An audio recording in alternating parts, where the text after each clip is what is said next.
Mara spit blood into the dirt while boys threw rocks at the fence beside her. One stone clipped her shoulder. Another struck the post near her head hard enough to shake the wire. She kept her eyes down. The rope around her wrists had already peeled skin away.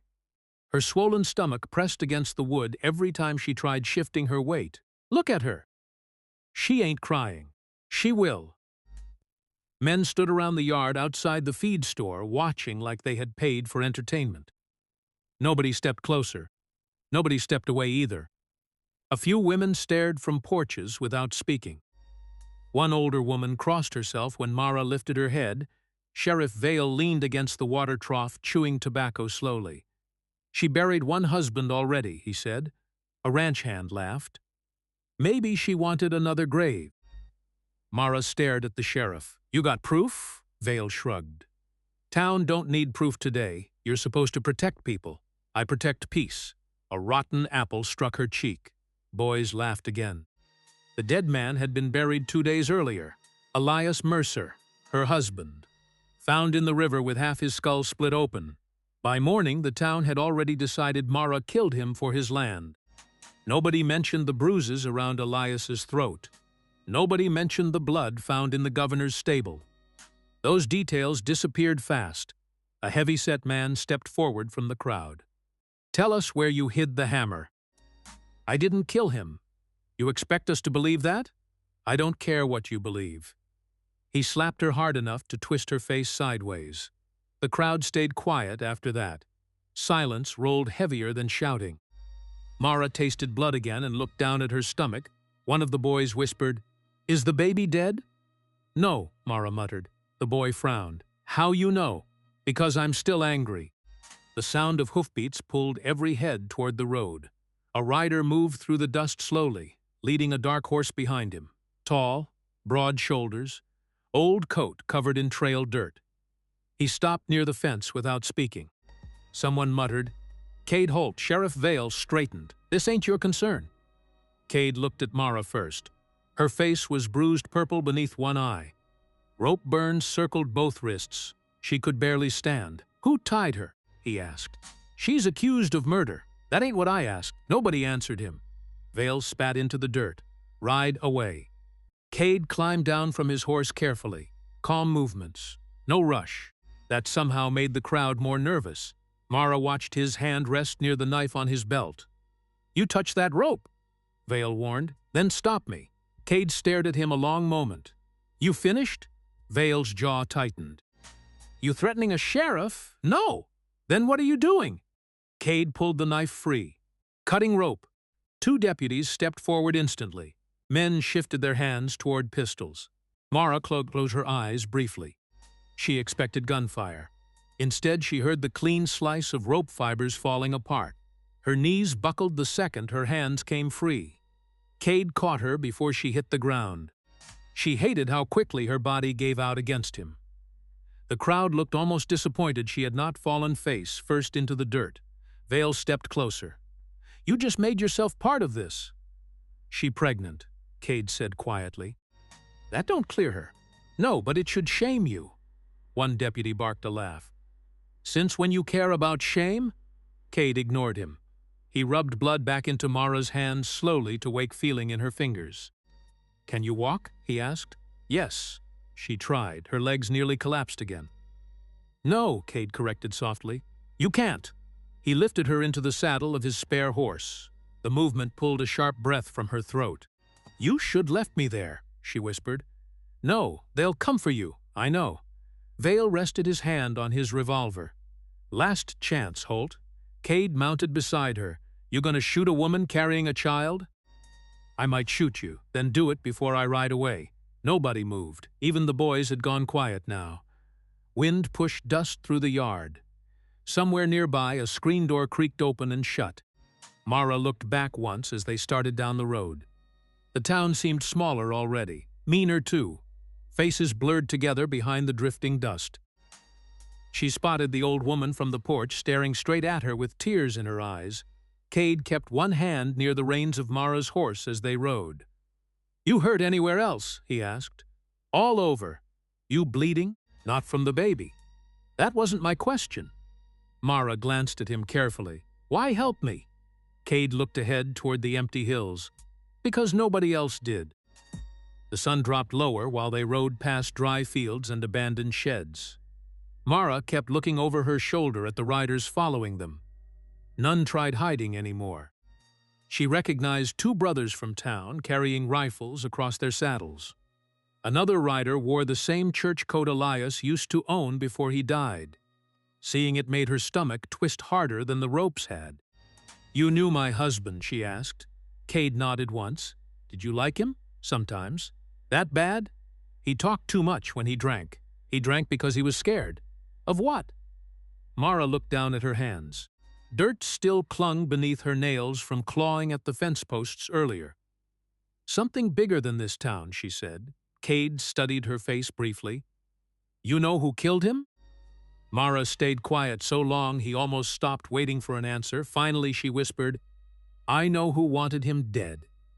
The riders behind them closed the distance slowly, while dusk spread across the empty land.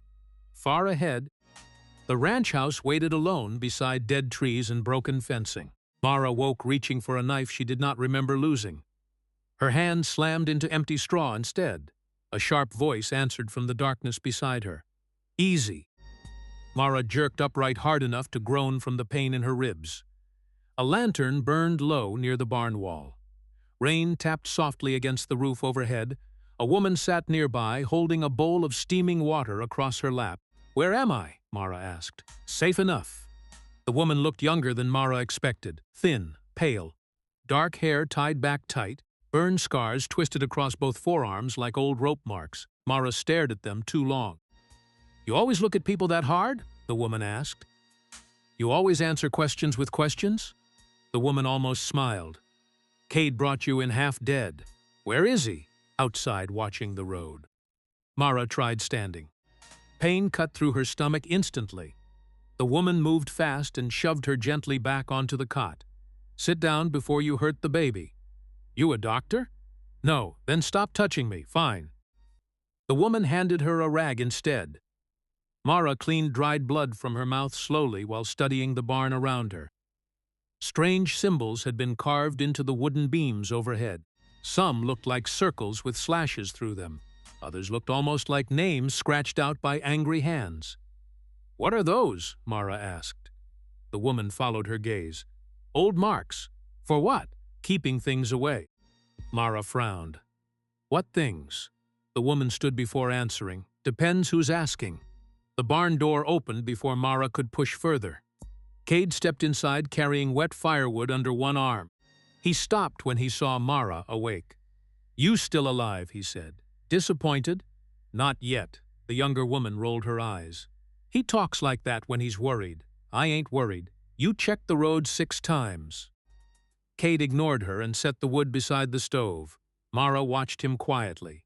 He moved like a man listening for trouble even while standing still. "How far behind us are they?" she asked. "Couple hours, maybe? Sheriff?" "Him too." The younger woman dipped cloth into the steaming bowl again. "Hold still." Mara hissed as warm water touched the raw skin around her wrists. "You got a name?" Mara asked. "Ruth Mara, I know."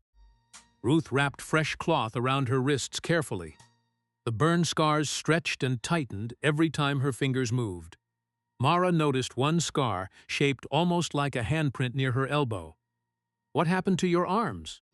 Ruth's expression closed instantly. "Fire, that all? That's enough."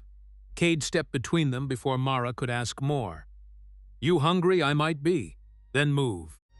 Supper happened inside the ranch house beside a weak fire that barely warmed the room. The place felt strange.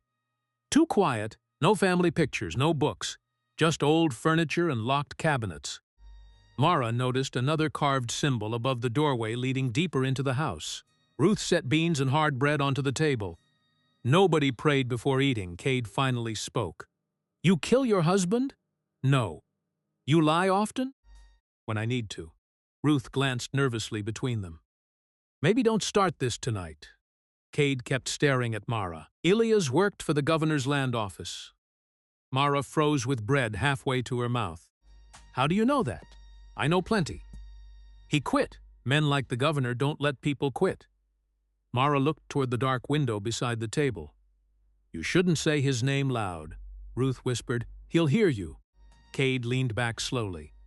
"You scared of him? I'm scared of what follows him." Nobody spoke after that. Wind pushed against the walls outside. Somewhere deeper in the ranch house, wood creaked softly like footsteps crossing another room. Mara looked toward the sound. "You got somebody else living here?" "No," Cade answered too quickly. Ruth dropped her spoon. Later that night, Mara stood near the upstairs window, watching darkness swallow the fields beyond the ranch. She could not sleep. Every time she closed her eyes, she saw the fence again. The boys laughing. Sheriff Vale chewing tobacco while she bled into the dirt. A sudden shout outside broke the silence. Cade grabbed his rifle near the door instantly. Ruth rushed after him. Mara followed slower, pulling Cade's revolver from the table before stepping into the cold night air. Something swung from the ranch gate. A dead crow hung upside down by its feet. Its stomach had been cut open. Black feathers drifted through the wind like ash. Ruth whispered, "They found us." Cade stared toward the empty hills. They already knew. Mara noticed another symbol carved into the ranch gate beneath the bird. Same shape as the marks inside the barn. "What does that mean?" she asked. Cade cut the crow down hard. "Inside, tell me. It means leave. For who?" He looked toward the darkness again. Anything smart enough to listen. The house stayed tense after that. Ruth locked every door. Cade loaded rifles at the kitchen table without speaking. Mara sat awake beside the lantern, listening to the ranch settle around her. Then she heard it. A scratching sound beneath the floorboards, slow, uneven. She looked toward Cade. "Hear what?" The sound stopped instantly. Much later, after Ruth finally fell asleep on the couch, Mara carried a lantern back toward the barn. The noise returned halfway across the floor. Scratching, breathing. Something heavy dragging slowly underneath her feet. Mara lowered herself carefully beside the old boards. Her pulse hammered hard enough to hurt. Then the sound stopped again. She placed the lantern flat against a crack in the floorboards. An eye stared back at her from the darkness below. Mara nearly dropped the lantern. The eye blinked once without fear. Human, wet, awake. She stumbled backward across the barn floor and hit the wall hard enough to shake dust loose from the rafters above her. Then a man's voice rose from beneath the boards. It whispered, "Don't leave me here." Mara stumbled backward across the barn floor while the voice beneath the boards kept breathing hard in the darkness below her. She raised Cade's revolver with shaking hands. Just as the barn door burst open behind her, Cade stopped instantly. "What happened? There's somebody under there." Ruth appeared beside him, holding a lantern. Fear crossed her face before she could hide it. "You let her hear him?" she snapped. "I didn't let anything happen," Cade answered. Mara pointed the revolver at Cade. "Move!" His eyes dropped toward the gun. "If I wanted you dead, you'd already know. Open it, Mara. Open the damn floor." For one long second, nobody moved. Then Cade walked toward the loose boards near the center of the barn. He crouched slowly and pulled iron hooks from beneath a feed sack. The hatch came open with a wet groan from the wood underneath. A smell like blood and mold climbed out of the darkness. Ruth lowered the lantern first. A narrow cellar stretched beneath the barn. Dirt walls. Shelves stacked with old jars. A cot shoved into one corner, and a man barely alive beside it. His face looked swollen almost beyond recognition. One eye sealed shut purple. Dried blood covered his beard and shirt. He lifted an arm weakly against the lantern light. "Water," he whispered. Mara stared at him. "Deputy Collins." The deputy laughed once through broken teeth. Not much deputy left. Cade climbed down first. Mara followed carefully with the revolver still raised. The cellar ceiling hung low enough to force everyone into shadows. "You hid a lawman under your barn?" Mara asked. He stopped being law when he stole these. Collins dragged a leather ledger across the dirt floor. Then another. 3 in total. Sheriff seals still marked the covers. Ruth crouched beside him with water. "Easy. They tracked me halfway across the valley," Collins muttered. "Thought I was dead already." Mara opened the first ledger carefully. Names filled the pages beside land transfers and debt marks. Some names had thick black lines carved through them afterward. Widows. Old farmers. Woman living alone. "What is this?" she whispered. Collins coughed blood into his sleeve. "The governor's work." Mara turned another page and froze. Elias Mercer. Her husband's signature sat near the bottom beside missing acreage records. "No." Collins watched her quietly. "He tried exposing them." Mara shook her head harder. "No, they gutted him for it." The cellar went silent except for Collins breathing through pain. Cade leaned against the wall. "Your husband worked the land office 3 years. He saw what they were doing." Mara stared at Elias's handwriting. She remembered nights he came home drunk and shaking. Nights he nailed boards across windows without explaining why. "He said people were lying to him," she whispered. "He wasn't wrong," Collins answered. Ruth took another ledger and opened it beside the lantern. Her face tightened immediately. "My mother's name is here." Cade looked away. Collins nodded weakly. Sheriff and governor worked together.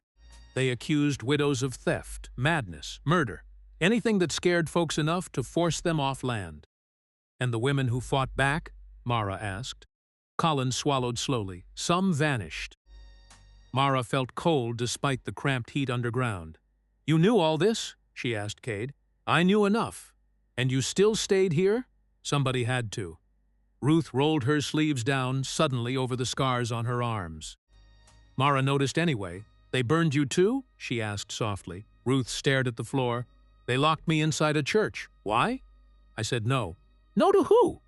Ruth's jaw tightened hard enough to shake. "A man who thought owning land meant owning women too." Cade stepped closer immediately. "That's enough." "No," Ruth snapped back. "I'm tired of hiding for them." She held her scarred arms toward Mara. "They said the fire was an accident. Sheriff signed the report himself." Mara looked between the brother and sister slowly. The truth settled into her heavier than the cellar air itself. This town did not hate women because they sinned. It hated women because they survived long enough to speak. A sharp whistle cut through the night above them. Cade grabbed the lantern instantly. "They are here." Another whistle answered outside, then horses, many horses. Everyone climbed from the cellar fast except Collins. He tried standing and collapsed against the dirt wall. "Leave me," he groaned. "Not happening," Ruth said. Gunshots exploded outside before anyone moved again.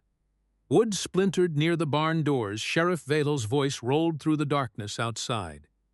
"Hand her over." Cade chambered a rifle round calmly. "She ain't yours." She murdered a man. So did half this town. Another gunshot blasted through the wall inches from Mara's shoulder. Ruth dragged Collins behind stacked feed barrels, while Cade fired back through the open slats. Men shouted outside. One screamed. Mara grabbed another rifle from the wall. Cade glanced at her once. "You know how to use that? My father had daughters." More riders circled behind the barn. Torches moved through darkness like floating fire. Vail shouted again. "Last chance, Holt. Go to hell." Gunfire erupted harder this time. Windows shattered inside the ranch house nearby. Horses shrieked outside. Mara fired blindly toward muzzle flashes moving beyond the gate. Ruth reloaded beside her with steady hands. "You scared?" Mara asked. "Always." "Good answer." A bottle crashed through the barn window suddenly. Oil spread burning fire across the straw floor instantly. Ruth cursed. "No." Smoke climbed fast toward the rafters. Cade kicked flaming hay aside while firing another round through the wall. Then Mara heard it. Screaming beneath the floorboards, Deputy Collins still trapped below.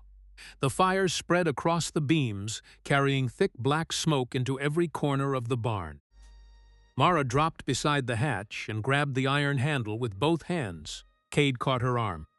"Leave it! He'll burn alive!" "So will you." Another bullet tore through the boards above their heads.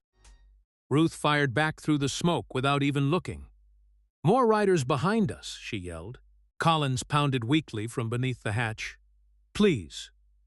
Mara ripped free from Cade and pulled the hatch open anyway. Heat rolled downward into the cellar instantly. Collins reached upward through smoke and darkness with blood covering both hands. "I can't climb," he cried.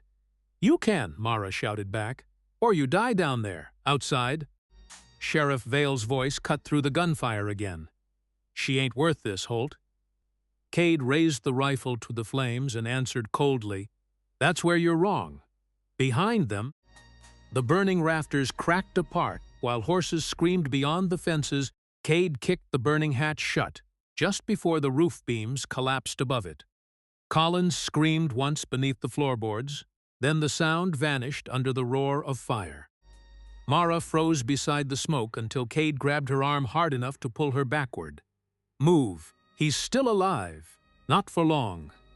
Ruth fired one last shot through the barn wall before following them out the rear door. Horses thundered somewhere beyond the flames while Sheriff Vale shouted orders through the dark. The three of them ran downhill toward the creek behind the ranch as sparks rained through the trees. Cold water slammed against Mara's legs the second they entered the creek bed. Cade kept one hand around her wrist while leading the horses through the current. Smoke rolled across the hills behind them. Ruth looked back once at the burning ranch. That was home. Cade never slowed. No, it was bait. The barn roof collapsed fully behind them with a sound like thunder. Mara watched fire swallow the place where she had slept only hours earlier. She thought about Collins trapped underground and nearly stumbled. "You couldn't save him," Ruth said quietly. Mara answered without looking away from the flames, "Seems nobody saves anybody around here." They rode through the hills until sunrise. Nobody spoke much after that. Cade led them deeper into abandoned mining country where dead cabins leaned crooked against the rocks. Rusted tracks vanished into black tunnels carved through the hillsides long ago. The cabin they chose smelled like old ash and wet wood. Half the roof sagged inward. A broken stove sat near the wall beside a child's shoe covered in dust. Ruth began boarding the windows immediately. "We staying long?" Mara asked. "Long enough to disappear," Cade answered. "You think they'll stop looking?" "No." Mara lowered herself slowly beside the stove while pain twisted through her stomach again. Cade noticed immediately. "You hurt?" "I'm pregnant." "That happens. You bleeding?" "No." He nodded once and handed her a blanket without another word. Outside, wind pushed through the empty mining camp with soft, hollow sounds. Mara watched Cade nail boards across the doorway while Ruth cleaned rifles nearby. "You trust him?" Ruth asked suddenly. "No, good, you do." Ruth shrugged. "Enough." That night they ate canned beans from the same pot while rain struck the roof overhead. The cramped cabin forced them close together. Mara could feel Cade watching her sometimes when he thought she was not looking. Finally she spoke. "I was pregnant before Elias died." Neither Holt sibling answered. Mara stared into the weak fire. "The child may not be his." Ruth stopped eating. Cade stayed still a long moment before setting his spoon down carefully. "You don't owe me confession," he said. "I owe somebody." "Why? Because lies rot people." The fire cracked softly between them. Mara rubbed both hands across her face. "Elias knew." Cade looked at her quietly. "Did he know who?" "Yes." "And?" He said the baby deserved better than him. Ruth frowned. "That don't sound like a man ready to leave." "He wasn't leaving," Mara whispered. "He was trying to fix something." Cade leaned back against the wall. "That usually gets men killed." Mara looked toward him carefully. "You talk like you know." His jaw tightened slightly. "You got children?" she asked. "Had one." Ruth lowered her eyes instantly. "What happened?" Mara asked softly. Cade stared at the fire so long she thought he might refuse. She drowned. The cabin stayed silent except for rain tapping against the roof. "How?" Mara finally asked. Cade swallowed once. I looked away. Nothing followed that. No excuse. No story. Just those three words sitting heavy in the room. Mara watched his face in the firelight. For the first time since meeting him, he looked tired instead of dangerous. Far from the mining camp, Sheriff Vale gathered riders outside the churchyard back in town. Rain soaked their coats while lanterns swayed above muddy ground. 500 for the widow, Vale said. 200 for Holt. One rancher spat tobacco into the dirt. "You sure she killed Mercer?" Vale stared coldly at him, You asking questions now? An old woman stepped from the church porch clutching a cane. You men always call women witches when you fear the truth. Vale glared at her. Go home. You burned girls alive in that valley. Careful. You should be. The old woman spat directly onto his boots before turning away. Nobody laughed. Nobody moved either. Back in the hills, Mara woke sometime after midnight to whispering outside the cabin. At first she thought it was Ruth talking in her sleep. Then she heard her own name, soft, distant, Mara. She rose slowly without waking the others and stepped barefoot into the cold night air. The mining camp sat empty beneath pale moonlight. Broken cabins leaned like graves around her. The whisper came again. Come closer. Mara followed the sound uphill past collapsed tracks and rotting fence posts. Her body moved strangely calm despite the cold. Who's there? She whispered. The voice answered from somewhere ahead. You know. A dry well waited between two dead trees at the edge of camp. Its stones had cracked apart with age. Mara stepped closer slowly until she stood directly beside the opening. Darkness stretched endlessly below. She heard breathing from inside the well. Not one person, many. She backed away once before realizing her feet were still moving forward. The well smelled like wet dirt and old blood. Names had been scratched into the stone rim years earlier by shaking hands. Most were too worn to read. One name remained clear enough beneath the moonlight, Evelyn Cross. Mara recognized it from the ledger beneath Cade's barn. Widow. Land seized after accusations of madness. Her pulse quickened. More names surrounded it beneath the moss. Women, girls, some no older than children. She touched the cold stone carefully. Who put you down there? She whispered. The voices answered together. The same men hunting you. Mara. The voices whispered together. Her stomach tightened hard enough to hurt. She tried stepping back. Something grabbed her ankle. Cold hands. Several at once. Mara screamed and fell hard against the stones, while unseen fingers tightened briefly around both legs from inside the darkness below her. The deputy's breath rattled like loose glass before dawn. The widow knelt beside him on the dirt floor, one hand pressed to the bandage that would not hold, the other gripping his wrist as if she could anchor him to the earth. His eyes moved, searching faces, failing to settle. The rancher stood back, jaw tight, hat in hand. His sister lingered near the door, watching the sky pale through the cracks. Stay with me, the widow said. You hear me? The deputy swallowed. Too late. No. Listen. He fumbled inside his coat, fingers shaking until they found a sealed letter, stiff with dried blood. He pushed it into her palm. Don't let them bury this too. What is it? Proof. Of what? His eyes flicked toward the rancher. Everything. The rancher stepped closer. Names? The deputy gave a small nod. Girls, his breath hitched. Land debts, the widow leaned in. Who's behind it? His lips moved once more. Governor. The word barely formed before his chest stilled. Silence settled hard. The widow did not move. He's gone, the rancher said. I know. She closed the deputy's eyes. I know. They waited until the light came gray and thin.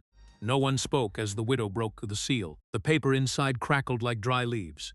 She read, lips tightening, eyes darting. Say it, the rancher said. Out loud, she shook her head. Say it.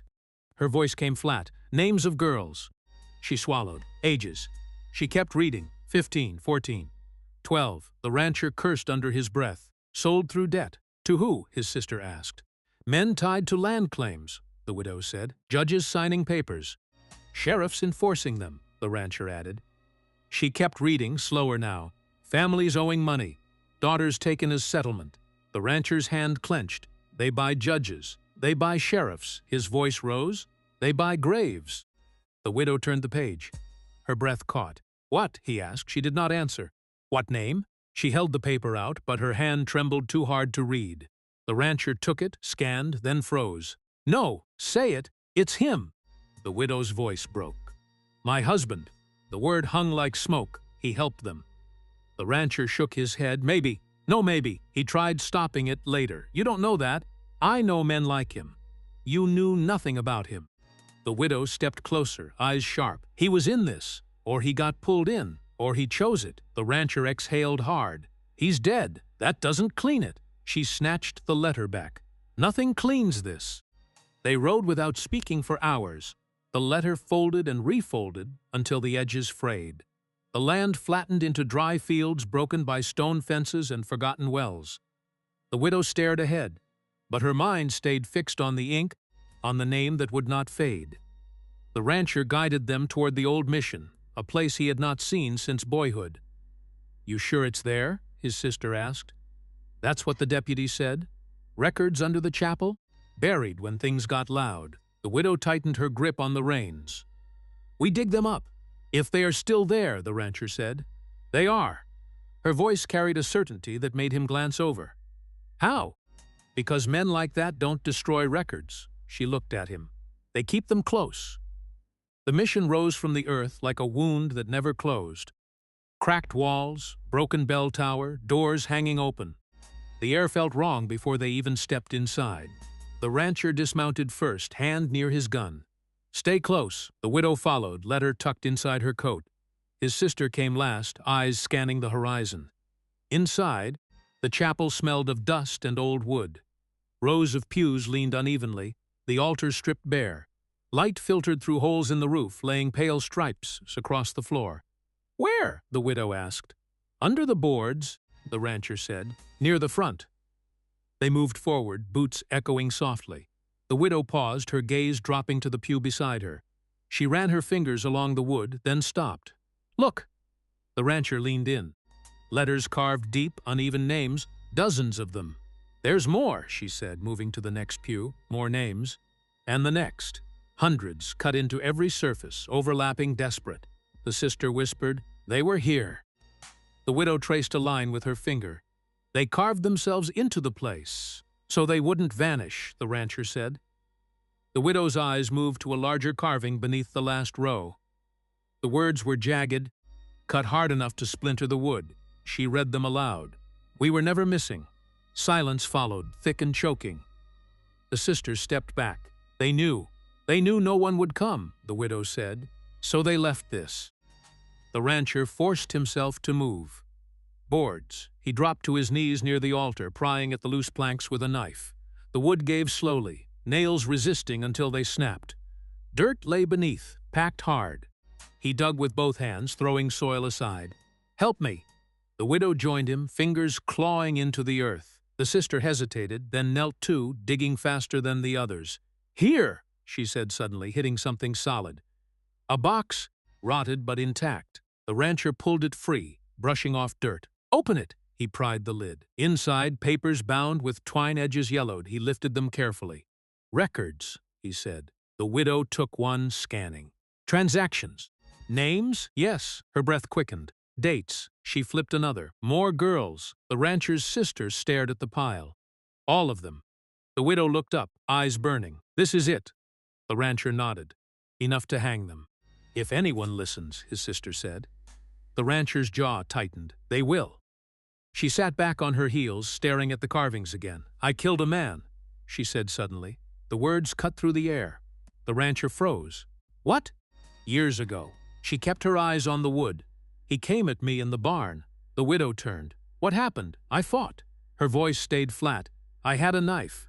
The rancher shook his head slowly. "Why didn't you say?" "Because the sheriff came after." She laughed once, dry, not to help. The widow's gaze sharpened. "What did he do?" "He cleaned it." "Covered it up?" "Yes." She finally looked at her brother, in exchange for silence. The rancher's face darkened. "And obedience." "You think he saved me," she said. "He kept me alive so he could own me." The widow exhaled slowly. "They all do." The sister nodded. "Every one of them." The rancher looked between them. "Not all. Enough," the widow said. "Enough to bury towns." A sound rose outside, faint at first, then clearer. Hooves, multiple riders.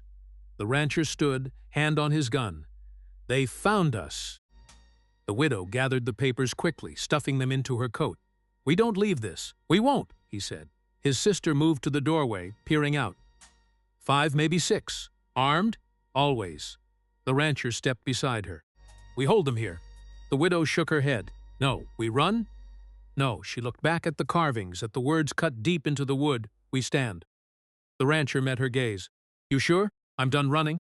The sister smiled faintly. Good. Outside, the riders slowed, forming a line before the mission. Dust hung in the air behind them. Inside, the three stood in the broken chapel, the weight of the names pressing in from every side. The rancher cocked his gun. Ready? Yes, the widow said. Always, his sister added. Then, without warning, the bell above them began to ring, slow at first, then louder, each toll echoing through the hollow walls. The rancher looked up. Wind? There is no wind, the widow said. The bell rang again harder, as if pulled by unseen hands. Outside, the riders shifted, uneasy. Inside, the sound filled the space, rising over the carved names, over the buried records, over the truth clawing its way to the surface. The widow tightened her grip on the letter. Let them hear it, she said. The bell kept ringing in the dark. The riders circled the mission as the bell kept ringing above them, slow and steady, like a warning that refused to stop. The widow stood near the doorway, coat heavy with the stolen ledgers, eyes fixed on the sheriff as he stepped forward through the dust. His men spread behind him, uneasy, hands hovering near their guns. The rancher moved beside her, close enough that their shoulders nearly touched. His sister lingered just behind, watching every angle. Last chance, the sheriff said. His voice carried, but it lacked the weight it once had.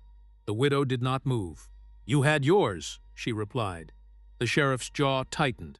You don't walk out of this. Watch me. You think papers change anything? I think truth does. Truth gets buried. Not this time. The sheriff glanced at the bell tower, then back at her. You're making a mistake. No, she said quietly. I already made it. I married into it. The rancher shifted. We leaving? We are, she said. Now. They mounted before the sheriff could answer, the bell still ringing as if it pushed them forward. No shots came. The men hesitated, looking to their leader, waiting for an order that did not come. The widow did not look back as they rode, dust rising behind them, the mission shrinking into the distance. He let us go, the sister said. For now, the rancher replied. The widow kept her eyes ahead. He's losing them. Good, the rancher said. Not good enough, she answered. We ended in town, sure? No. She tightened her grip on the reins. But we're done hiding. The sister leaned forward slightly. They'll be waiting. Let them, the widow said. So will everyone else. The town came into view by midday, quiet at first, then stirring as riders were spotted on the road. People stepped out onto porches, hands shielding their eyes, whispers starting before the horses even reached the first building. The widow rode straight down the center, not slowing, not turning. The rancher kept pace at her side. His sister followed, watching the growing crowd. They know, she said. They don't know enough, the widow replied. She pulled her horse to a stop in front of the general store, the place where news always settled first. People gathered quickly, drawn by something they could not name. The widow dismounted, boots hitting dirt, and reached into her coat. The ledgers came out thick and worn, edges dark with age. She held them up. You want answers? She called. The crowd shifted. A man laughed nervously. What is this? The widow opened the first book. Names, she said. Yours, mine, everyone's. The rancher stepped closer. Let her speak. A woman near the front frowned. We've heard enough stories. Then hear this one, the widow said. She began to read. The words came steady, clear, cutting through the murmurs. Daughter of Eli Turner. Age 15. Settled against land debt. The woman in the crowd stiffened. No, she whispered. The widow kept reading. Transferred to holding property outside the valley. The woman pushed forward. Say her name. The widow looked up. Mary Turner. The woman's breath broke. That's my girl. Silence spread, heavy and sudden. The widow lowered the ledger slightly. She wasn't missing. The woman shook her head, tears already falling. No, she was taken. Another voice spoke, quieter. My sister vanished too. The crowd turned. A second woman stood near the edge, arms wrapped tight around herself. What was her name? The widow asked. Lena. The widow flipped pages, scanning quickly. Lena Brooks, age 16. The woman closed her eyes. I knew it. The murmurs grew louder, no longer unsure, now sharp with anger. The sheriff rode in then, pushing through the crowd, his men behind him. Enough, he called. The noise dropped, but not completely. "This is lies," he said, glaring at the widow. "Stolen books. Come read them," she said. "I don't need to." "Because you already know?" The sheriff dismounted, stepping closer. "You're stirring trouble. It's already stirred. These people trust me." A man in the crowd spoke up. "Do we?" Another voice followed. "Did you know about this?" The sheriff's face hardened. "You think I'd allow this?" The widow stepped forward. "You did allow it." "Prove it." She held out the ledger. "Your signature's in here." He hesitated. Just for a second. It was enough. The rancher saw it. The crowd saw it. "Read it," someone shouted. The sheriff did not move. One of his deputies shifted beside him, eyes flicking between the book and the people. "Sheriff," he said quietly. "Don't!" the sheriff snapped. The deputy swallowed. "I saw things." The sheriff turned. "You watch your mouth." The deputy reached up slowly, pulling the badge from his chest. The metal caught the light for a moment before he dropped it into the mud. "I'm done." The words hit harder than a gunshot. The crowd surged. Voices rising, anger spilling out all at once, men began shouting over each other, accusations thrown without care. "You knew. You signed those papers. You took money." Fists clenched. Someone shoved. Another shoved back. The town split in front of them, lines drawn in seconds that had been hidden for years. The rancher stayed close to the widow, eyes scanning, ready. "You sure about this?" he asked. "No." She did not look at him. "Good." He gave a short nod. "Would worried me if you were." The sister moved to their other side. "It's breaking," she said. "Let it," the widow replied. She raised voice again. "There's more," she called. "More names. More proof." The noise faltered, people turning back to her. "This doesn't end here," she said. "It ends when they answer for it." Night fell heavy, but no one went inside. Fires burned along the street, shadows moving against buildings as the tension refused to settle. Then the sound came, distant at first, then closer. More riders. Too many. The crowd quieted as they appeared at the edge of town, moving in formation, controlled, deliberate. At their center rode a man dressed cleaner than the rest, posture straight, eyes calm. The governor. He dismounted slowly, boots touching the ground like he owned it. The hired guns spread out, surrounding the square. No one spoke. The widow stepped forward. The rancher moved with her. His sister stayed just behind. The governor studied her, expression unreadable. "You should have stayed tied to that fence," he said. His voice was soft, but it carried. The widow met his gaze. Yu's faint smile touched his mouth. "Bold. Honest," she said. He glanced at the ledgers in her hands. "Dangerous things, for you, for everyone." He stepped closer. "You think this town will stand with you?" The widow looked around. Faces stared back, uncertain but no longer blind. "They already are." The governor's eyes shifted slightly, measuring, calculating. Then he looked back at her, something sharper settling in his gaze. "You've been busy," he said, "digging up graves." "They were never buried right," she answered. He tilted his head. "No," he said quietly. "Some things never are." He leaned in just enough that only she could hear the next words. "I know about the child." The widow's breath caught, just for a moment. The governor straightened, his calm returning. "And I know exactly who it belongs to." The governor's words did not echo. They settled, heavy. Final, the widow stood still in the center of the street. The ledgers pressed tight against her ribs, her breath shallow as if something inside her had shifted out of place.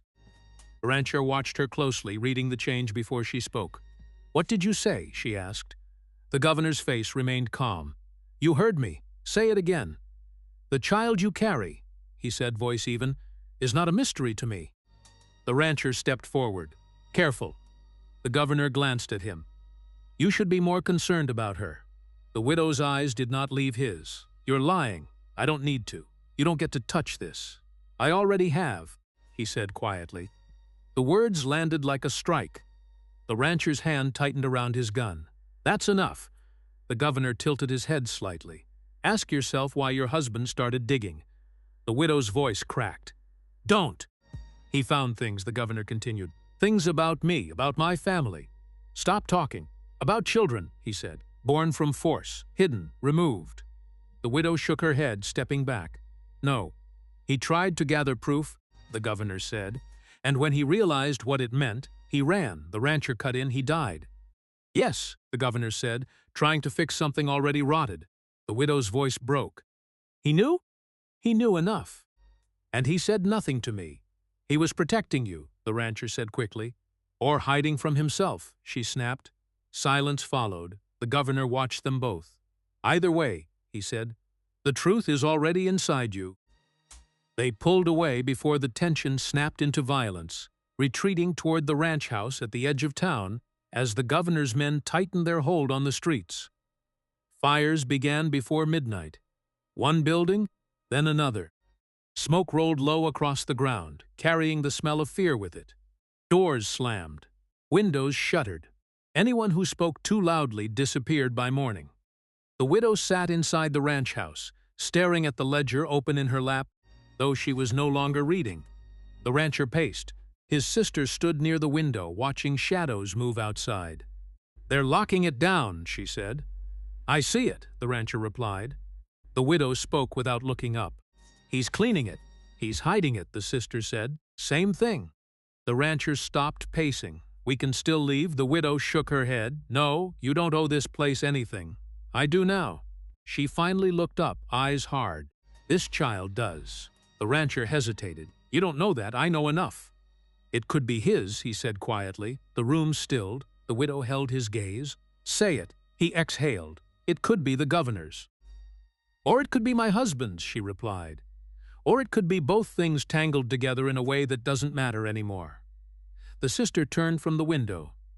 What matters is what you do next. The widow closed the ledger slowly. He died trying to protect me. That's what I said, the rancher answered. He died hiding from himself, she said.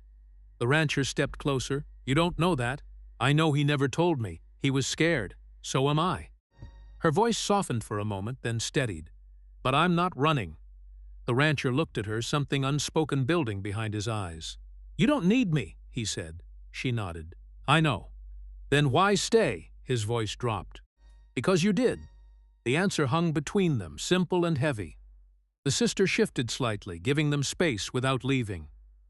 This ain't just about revenge anymore, she said. It never was, the widow replied. That night the air turned colder, though no wind moved. The widow could not sleep. Every time she closed her eyes, she saw faces she did not recognize, standing still watching her. She rose quietly, stepping outside barefoot onto the dirt. The ground felt wrong, as if it held more than weight. The field stretched out dark and empty, but shapes lingered at the edges. Women, still, silent. She walked toward them without thinking. The rancher woke to the door creaking and followed, finding her standing near the fence staring into nothing. Hey, he said softly. She did not respond. He moved closer. Who are you talking to? She blinked slowly as if waking. They keep asking me not to forget them. The rancher glanced around, seeing only empty land. There's no one here. There is, she whispered. I see them. You're tired. No. She shook her head. They're real. The sister stepped out behind them, drawn by the voices. What's going on? The rancher answered without looking back. She's seeing things. The sister studied the widow, then the land beyond. Maybe not. Don't start, the rancher said. Places hold pain. That ain't possible. She looked at him. You sure? He did not answer. The widow turned slowly, her hand resting against her stomach. They're all tied to it, she said. The wells, the fences, the land. What is? The rancher asked. What was done here? Her voice trembled but did not break. It didn't leave. The sister nodded faintly. It never does. The rancher ran a hand through his hair. We're talking about ghosts now. We're talking about memory, the sister said. Same thing sometimes. The widow stepped back toward the house. They want me to remember, she said. Then remember, the rancher replied. But don't lose yourself doing it. By morning the fires had spread further. Smoke hung low over the town, and the sound of horses never fully stopped. The governor's men moved in patterns now, controlled and quiet, taking who they wanted, leaving nothing behind. The rancher checked the windows again, then the doors. They'll come here, he said. I know, the widow replied. She sat at the table, breathing slowly, her hand pressed to her stomach again. Something's wrong, she said. The sister stepped closer. What do you mean? The widow looked up, fear breaking through at last. It's too soon. The rancher froze. No. She nodded once. I can feel it. Pain crossed her face, sharp and sudden. She gripped the edge of the table.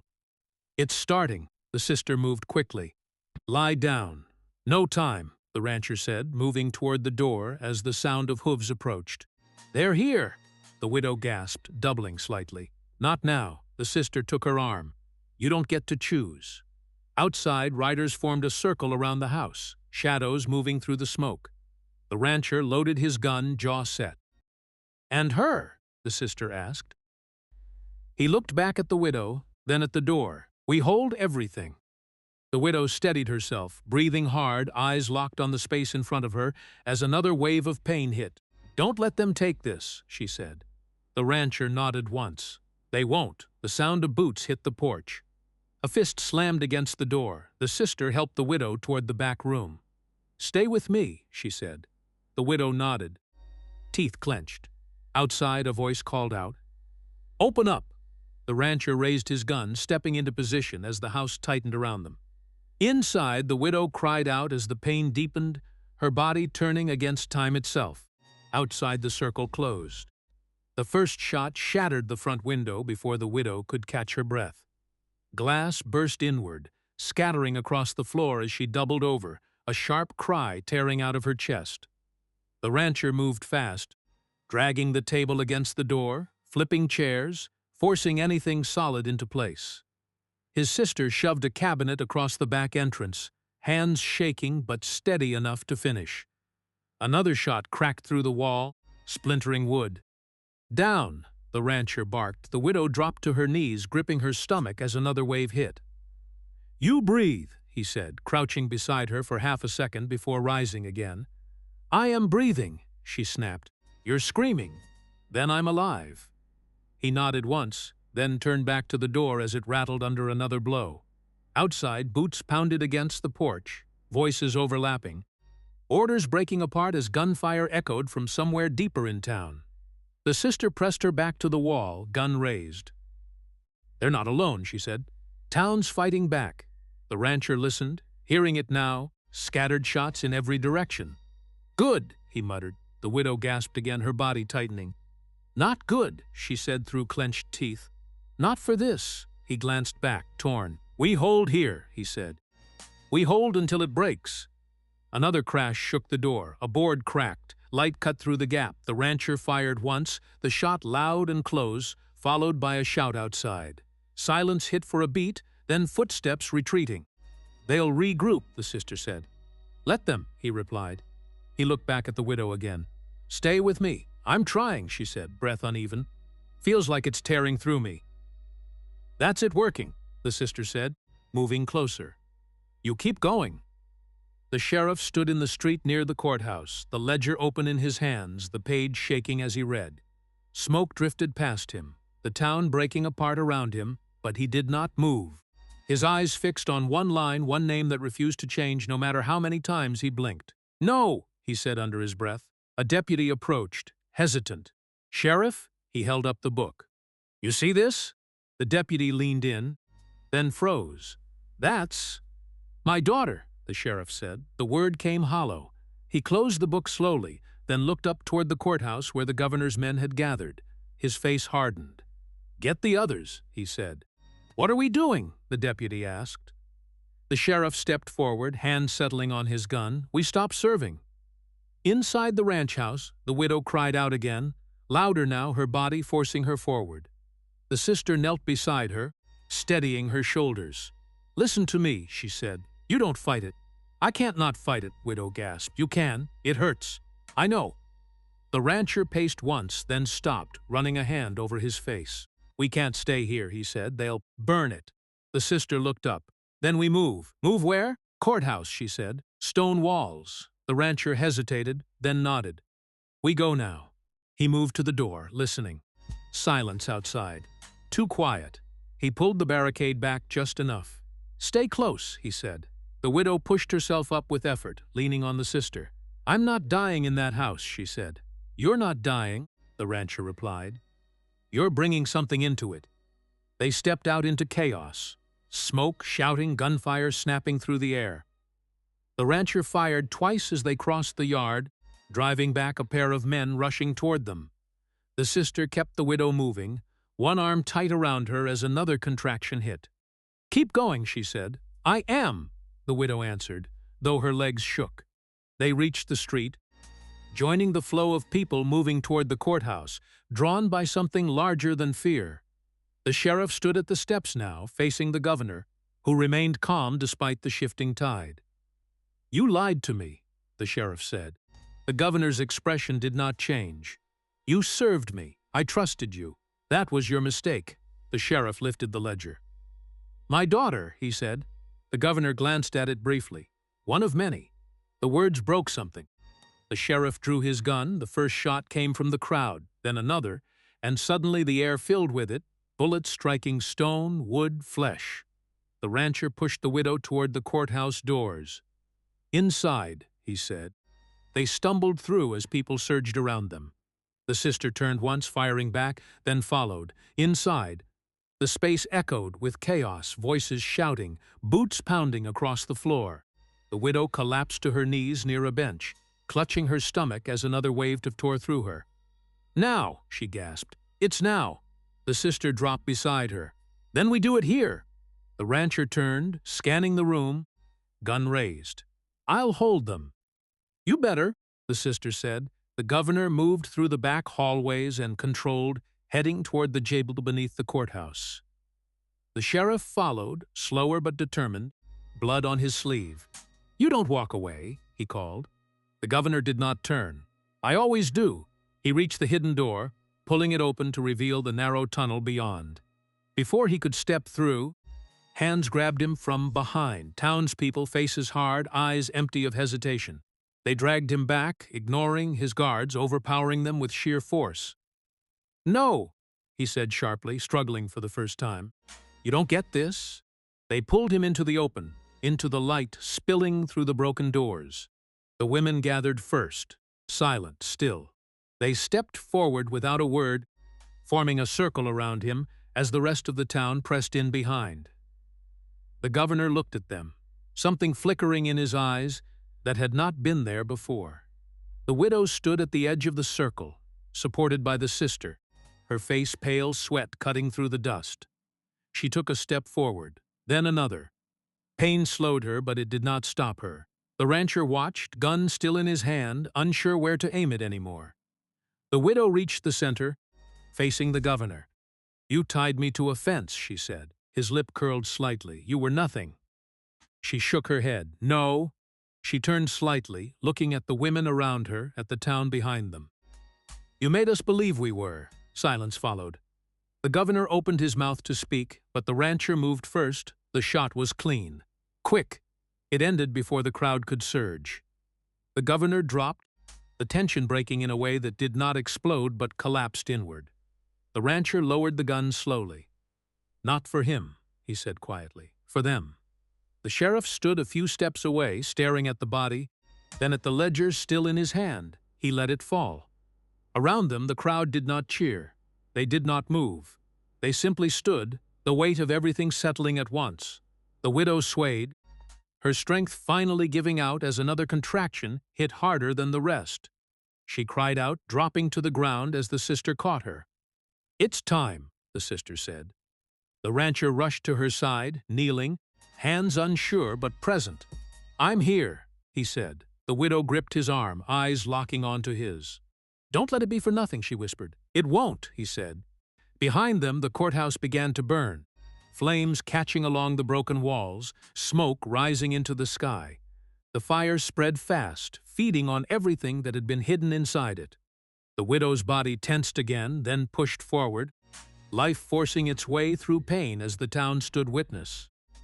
The baby lived, though no one said the word easy. The first nights came slow and sharp, filled with thin cries and long silences between them that made every breath feel borrowed. The widow did not sleep much. She sat with the child wrapped close, counting each rise and fall of its chest, like a prayer she refused to speak out loud. The rancher stayed nearby, never far, fixing boards that did not need fixing, mending fences that could have waited. His sister moved through the space with quiet purpose, bringing water, firewood, small things that kept the world from falling apart again. Time passed in small pieces, then in longer ones. The town changed without asking permission. Months later, the widow woke to light pressing softly through the slats of the rebuilt barn. The air smelled of hay and fresh wood, not smoke. The child lay beside her, breathing steady now, stronger than before. She watched for a moment, then reached out, touching the small hand that closed around her finger without fear. Outside, voices carried low and calm. No shouting, no gunfire, just people working. She sat up slowly, body still remembering pain but no longer ruled by it. The world felt quieter, but not empty. She stepped outside with the baby held close. The yard had been cleared, the ground smoothed, the scars not gone but settled into something less sharp. Her eyes moved to the fence post near the edge, the one that had once held her in place. It stood straight now, reinforced, and wrapped around it were fresh flowers tied with simple cloth, white and yellow, some already drying in the dust. She walked closer, studying them. More had been added than she expected. "They come early," the sister said from behind her. The widow turned slightly. "Every morning most," the sister replied. "Don't say much. Just tie them and go." The widow looked back at the post. "They remember." "They do," the sister said, "and they want you to know it." Footsteps approached from the road, slow, uneven. The rancher stepped out from the barn, eyes narrowing slightly as he saw who it was. The sheriff came into view without a badge, hat in his hands, shoulders lower than they had ever been. He stopped a few feet away, not stepping closer without being asked. The widow did not move. "I came to say sorry," he said. His voice carried none of the authority it once held. "Just wait." The widow adjusted the baby in her arms. "That don't fix it." He nodded once. "I know." Silence settled between them, not angry, just full. The sheriff looked at the child, then back at her. "I didn't see it," he said. "Or I chose not to." "You chose," she answered. He swallowed. "I did." The rancher watched, saying nothing. The sister stood still, arms folded. The sheriff placed his hat back on his head slowly. "I won't ask for anything," he said. "Just wanted you to hear it from me." The widow gave a small nod. "I heard it." He stepped back, then turned, walking away without looking over his shoulder. The rancher waited until the man was gone before speaking. "You all right?" The widow looked down at the baby. "I am." He shifted his weight. "Town's holding." "For now," she said. "For now's enough." He nodded, though something behind his eyes stayed unsettled. He turned back toward the barn, picking up a coil of rope he had already checked twice that morning. The sister watched him go. "He's leaving," she said quietly. The widow did not answer right away. She kept her gaze on the fence post, on the flowers tied there. "I know." The sun had barely risen the next day when she found him at the edge of the property, saddling his horse in the soft light. He moved with purpose, quick and quiet, like someone who did not want to be stopped. She stepped closer, the baby held against her shoulder. "You still running?" she asked. He paused, hands stilling on the strap. "Maybe." He did not turn at first. "You tired yet?" she asked. He let out a breath. "Yeah." He turned then, meeting her eyes. The space between them held more than words could fill. "It ain't about that," he said. "It is," she replied. He shook his head slightly. "Staying here, it ties me to things that don't belong to you anymore." "You don't get to decide that," she said. "Maybe I do." "No," she said firmly, "you don't." She stepped closer and placed the baby into his arms before he could answer. He hesitated, then held the child carefully, like something both fragile and solid at the same time. The baby stirred but did not cry. The rancher looked down, then back at her. "You looked away once," she said softly. His jaw tightened. "Don't do it again." He nodded slowly, the weight of the words settling into him. "I won't." The moment stretched, quiet and clear. Then he exhaled, the tension in his shoulders easing just enough. "All right," he said. "I'll stay." The sister watched from the barn door, saying nothing, but her posture softened. Days moved forward without asking permission. The town worked through what remained.